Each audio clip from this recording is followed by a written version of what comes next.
Running out of space on your Android phone because of WhatsApp?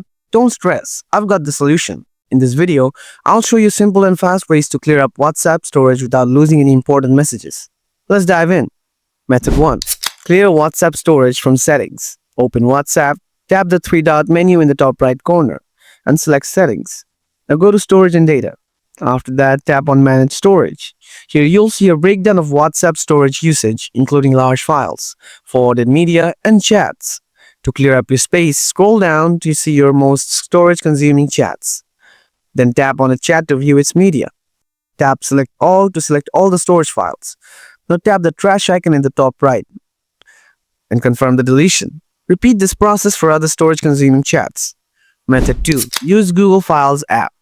If you use Google Files, it can help clean up WhatsApp media. Open the Google Files app on your phone. Tap the three horizontal line in the top left corner. Now tap on Clean.